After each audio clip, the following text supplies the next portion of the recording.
3 দিন আগে শেখ হাসিনা পদত্যাগ করেছেন, এখন পর্যন্ত পরবর্তী কোনো সরকার গঠিত হয় নাই। বলতে গেলে এই 3 দিন আমাদের এখানে শুধুমাত্র রাষ্ট্রপতি সরকারবিহীন একটা পরিস্থিতি চলছে, যার ফলে বিভিন্ন জায়গায় আমরা অরাজকতা আমরা লক্ষ্য করছি। এটিকে আমি সেভাবেই দেখতে চাই, বৃহৎ একটি পরিবর্তন বিপ্লবের পরে বিভিন্ন দেশে দেশে যেভাবে হুট করে একটি অরাজক পরিস্থিতি তৈরি হয়, যেটি নিয়ন্ত্রণে আনতে কিছুদিন সময় লাগে, সেভাবেই দেখতে চাই। আমরা জানি যে নারায়ণগঞ্জে আমাদের কি পরিস্থিতি, কি পরিবেশের মধ্যে আমরা ছিলাম। জগদ্দল পাথরের মতো এই ওসমান পরিবার আমাদের নারায়ণগঞ্জের ঘাড়ে চেপে বসেছিল এবং এই পরিবারটাকে নৃশংস সমস্ত কর্মকাণ্ড পরিচালনার জন্য সহযোগিতা করেছে প্রশাসন, সরকার। বিভিন্নভাবে তারা সহযোগিতা করেছে। এই ওসমান পরিবার তাদের সাঙ্গপাঙ্গদের নিয়ে নারায়ণগঞ্জের পরিবহন, ঘাট, হাট শুরু করে ট্রাক স্ট্যান্ড, বালুমহাল, পাথর ইত্যাদি সমস্ত কিছু দখল করেছে। জুট ক্ষেত্র দখল করেছে। নারায়ণগঞ্জের বিভিন্ন সামাজিক ব্যবসায়ী প্রতিষ্ঠান, বিকেএমইএ, নারায়ণগঞ্জ ক্লাব, হুঁশিয়ারি সমিতি, ইয়ান মার্চেন্ট অ্যাসোসিয়েশন, রাইফেল ক্লাব ইত্যাদি যা যা আছে সমস্ত কিছু তারা দখল করেছে। এই সমস্ত প্রতিষ্ঠানে কোনো নির্বাচন হতে দেয় নাই এবং তারা যেভাবে লুণ্ঠন করেছে, লুটপাট করেছে, মাদকের ব্যবসা করেছে, মাদকের এক চাকিয়া তাদের নিয়ন্ত্রণে ছিল। এর ভাগিদার হয়েছে পুলিশ প্রশাসন। নারায়ণগঞ্জের পুলিশ সুপার বিভিন্ন সময়ে যেই ভূমিকাগুলো রেখেছে, কাজগুলো করেছে, সেটি জনগণের বিপক্ষে গিয়ে করেছে। যেই আজমেরী ওসমান, তকি সহ এখানে যে আমরা ছবিগুলো দেখছি, তাদেরকে খুন করেছে। সেই আজমেরী ওসমানের তারা গ্রেপ্তার তো দূরের কথা, বিভিন্ন সময় তাকে সহযোগিতা করেছে। কেন করেছে? এই পুলিশ প্রশাসনের লোকজন তারা মনে করেছে ওসমান পরিবারের সাথে থেকে এখানে টাকা কামানো তাদের উদ্দেশ্য এবং তারা সেই কাজটি করেছে। আজকে যে বিষয়টি বলতে চাই, আমরা শুনছি যে শামীম ওসমান পরিবার সহ বিদেশে পালিয়ে গেছে। কোন কোন সূত্রে আমরা শুনছি এখনো পর্যন্ত বর্ডার ক্রস করতে পারে নাই। আমরা সরকারের কাছে বলে রাখতে চাই, আজকে সরকার একটি শপথ গ্রহণ করবে, তত্ত্বাবধায়ক সরকার বা অন্তর্বর্তীকালীন সরকার। সেনাবাহিনী প্রধানকে আমরা বলে রাখতে চাই, যদি দেশের বাইরে গিয়ে না থাকে, কোনোভাবেই যাতে আর বের হতে না পারে সেই ব্যবস্থা আপনারা করবেন। পরবর্তীতে যদি বের হয়, আমরা তো অবশ্যই খবর পাবো, সমস্ত দায় দায়িত্ব আপনাদের নিতে হবে।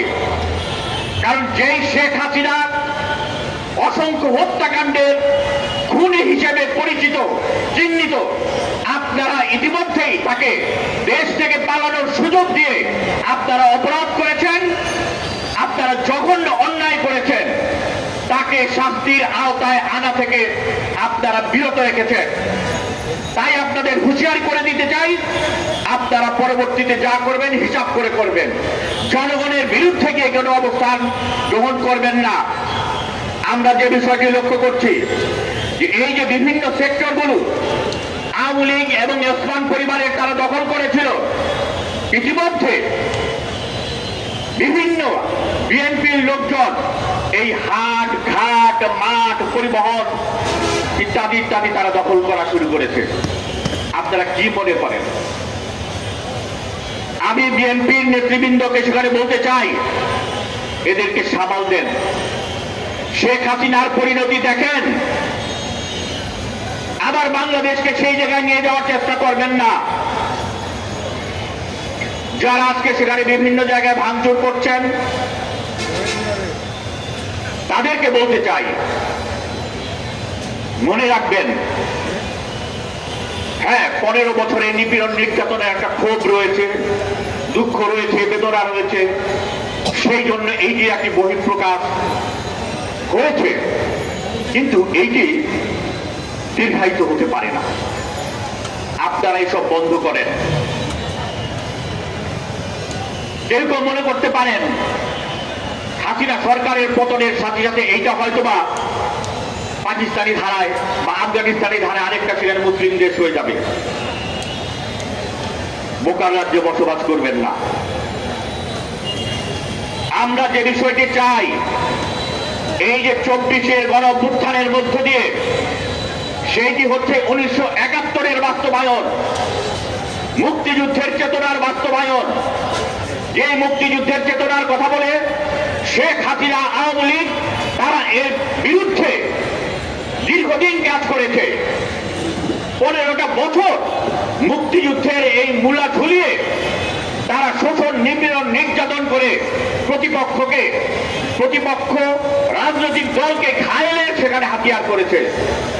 সেইটি না, এই দেশটি আপামর জনগণের বাংলাদেশ হবে, হিন্দু, মুসলিম, বৌদ্ধ, খ্রিস্টান সকলের বাংলাদেশ হবে, সকলের নিরাপত্তার একটি দেশ হবে। এই দেশে মসজিদ নিরাপদে থাকবে, এই দেশে মন্দির নিরাপদে থাকবে, গির্জা প্যাগোডা নিরাপদে থাকবে, এই দেশে মাজার নিরাপদে থাকবে, এই দেশে ভাস্কর্য নিরাপদে থাকবে, এই দেশের হাজার বছরের কৃষ্ণের সংস্কৃতি সকল কিছু নিরাপদে থাকবে। আমাদের মুক্তিযুদ্ধের শহীদেরা নিরাপদে থাকবেন, আমাদের এই 24-এর শহীদেরা নিরাপদে থাকবেন। এইটি হচ্ছে আমাদের আজকের সেখানে প্রত্যয়।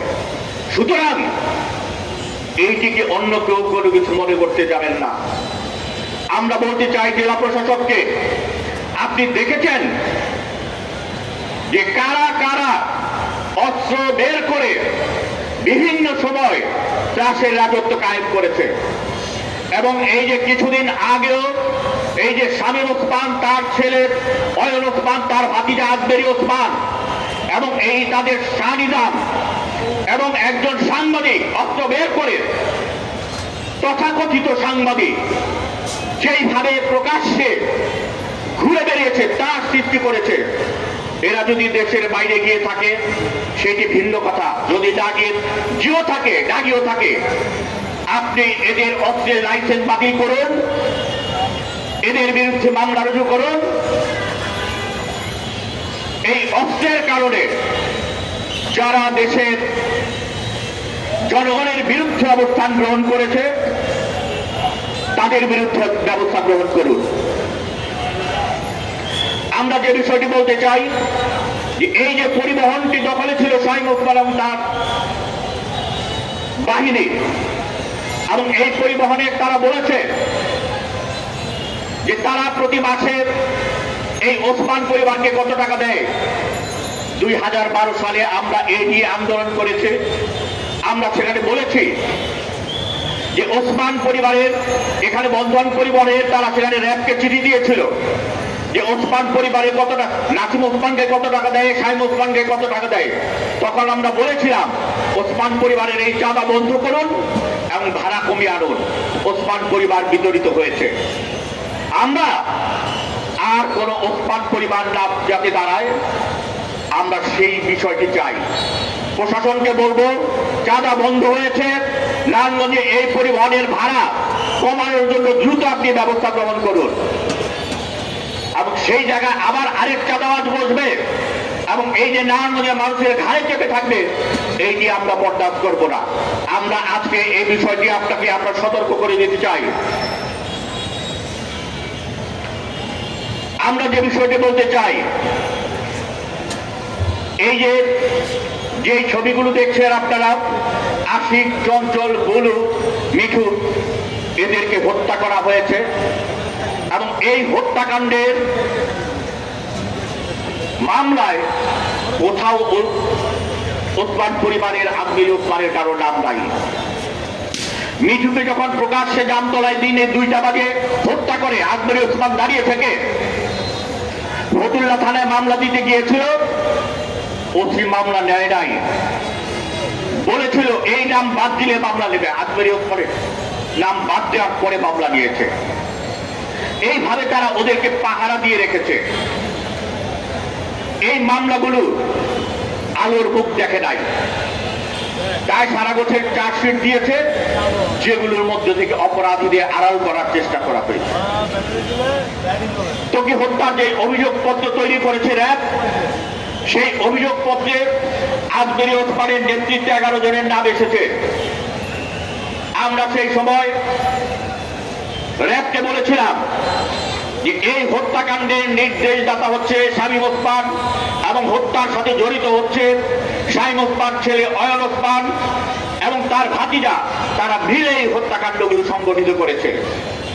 তারা বলেছে সেই সময় 2014 সালে আমাদের কাছে সমস্ত রিপোর্ট রয়েছে, কিন্তু আমরা শামীম ওসমান অয়ন ওসমানের নাম এই জন্য দিতে পারছি না যে তারা রাষ্ট্র ক্ষমতায় এখন অধিষ্ঠিত, তারা এমপি সংসদ। যদি দেই এই মামলাটা আমাদের পক্ষে অগ্রসর করা সম্ভব হবে না। তখন বলেছিলেন যে এই মামলাটি উঠলে অপরাধী হিসেবে তারা এমনিতেই আইনের আওতায় চলে আসবে। কই আইনের আওতায় কিভাবে এলো? সেই সময় র্যাবের এডিজি ছিলেন কর্নেল মুজিব, যে মুজিবের কথা এখন শোনা যায় যে গ্রেপ্তার হয়েছে, শামীম ওসমানের ঘনিষ্ঠ সহযোগী। সেই মুজিবের তারা তখন বলেছে যে মুজিব স্যারের কারণে আমরা এই 2টা নাম আমরা দিতে পারছি না। যেই দিন আকবর ওসমানের টর্চার সেলে অভিযান চালায় র্যাব, সেই সময় আমাদের 11 সিও কর্নেল জাহাঙ্গীরকে 24 বার ফোন দিয়েছে এটি বন্ধ করার জন্য। কর্নেল মুজিব তখন তাদেরকে বাঁচানোর জন্য বহুবার চেষ্টা করা হয়েছে, এবং তারপরও যে চার্জশিটটা তারা সেখানে সাংবাদিকদের দিয়েছে, এর 1 মাস পরে এই শেখ হাসিনা বলেছে আমি ওদের পক্ষে আছি, সুতরাং তারপর বন্ধ হয়ে গেল। আমরা যে দাবিটি করতে চাই, এখানে এই হত্যাকাণ্ডের নির্দেশদাতা হিসেবে শামীম ওসমান এবং তার ছেলে অয়ন ওসমান সহ সমস্ত নাম স্পষ্ট আসতে হবে। আমরা আগেও বলেছি যে ত্বকীকে টর্চার সেলে নিয়ে যাওয়া হয় রাত্র 9টার সময়, 6টা থেকে 9টা, এই 3 ঘন্টা ত্বকী কোথায় ছিল এইটি স্পষ্ট করতে হবে। অভিযোগপত্রে এইটি স্পষ্ট করতে হবে, কারণ প্রতিটি মিনিট গুরুত্বপূর্ণ হত্যাকাণ্ডের ঘটনার সময়। সুতরাং কোথায় ছিল এইটি স্পষ্ট করতে হবে, তাদেরকে আইনের আওতায় আনতে হবে। চার্জশিটে এই বিষয়টি শূন্য স্থান দেখে এইটি হবে না। আমরা চাইব যেই সরকার গঠিত হবে, সেই সরকার এই ত্বকী সহ আশিক চঞ্চল বলু আমাদের নারায়ণগঞ্জের এই সমস্ত মামলা দ্রুত নিষ্পত্তির ব্যবস্থা গ্রহণ করবেন, এবং সাগর রনি তনু সহ সকল মামলার দ্রুত নিষ্পত্তি করা হবে। যদিও একটা বিষয় বলে রাখি, ত্বকী হত্যার মামলা যখন পুলিশ বলল আমরা অগ্রসর হতে পারছি না, র্যাবের কাছে যখন আমি গেলাম তাদের হেড অফিসে যে এইটি র্যাব করতে পারবে কিনা, তখন তারা বলল এইটি 48 ঘন্টার মধ্যে তারা এর ফয়সালা করে ফেলবে। আমি বললাম 1 বছর হয়ে গেল সাগর রনি হত্যা, সেই সাগর রনি হত্যার আপনারা এখনো পর্যন্ত কুলকিনারা করতে পারছেন না। আমাকে তখন বলা হয়েছিল যে স্বরাষ্ট্রমন্ত্রী বলেছে 48 ঘন্টার মধ্যে এদের বিচার করতে হবে, করা হবে। আমরা 48 ঘন্টা না, এর আগেই আমরা এটা তদন্ত নিষ্পত্তি করেছি, তবে আপনি জেনে রাখেন এইটি কখনোই প্রকাশিত হবে না। সেই দিন সে আমাকে বলেছে যে এইটি আর কখনোই প্রকাশিত হবে না। অর্থটা কি? তাই আমরা বলতে চাই, এই খুনি সরকারের, জালিম সরকারের পদত্যাগ হয়েছে, তারা বিতাড়িত হয়েছে। আমরা সকল হত্যাকাণ্ডের আমরা বিচার চাই। আরেকটা বিষয় এখানে উল্লেখ করতে চাই, আমরা শুনছি যেমন চারুকলায় কালকে নামাজের পরে তারা সেখানে মিছিল বের করে মুসল্লিদের একটি অংশ চারুকলায় তারা সেখানে যাবে। আমি জেলা প্রশাসককে বিষয়টি জানিয়েছি এবং আজকে এখান থেকে স্পষ্ট করে বলতে চাই, আগুন নিয়ে খেলার চেষ্টা করবেন না।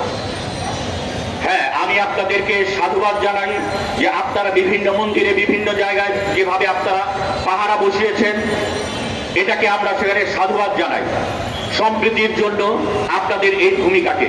কিন্তু আমাদের সংস্কৃতির উপর, আমাদের ঐতিহ্যের উপর, আমাদের মুক্তিযুদ্ধের উপর আঘাত হানবেন, এটি কোনোভাবেই আমরা সেখানে বরদাস্ত করব না। এই বিষয়টি, এই হুঁশিয়ারিকে আমরা সেখানে আজকে এই সমাবেশ থেকে আমরা স্পষ্ট করে বলতে চাই। সুতরাং কেউ হাতির পাঁচ পা দেখবেন না। আজকে আমাদের এই সমাবেশের পরে আমাদের আলোক প্রজ্বালন রয়েছে। আমরা এই আলোক প্রজ্বালনের মধ্য দিয়ে আমাদের আজকের এই কর্মসূচি আমরা আমাদের সমাপ্তি হবে।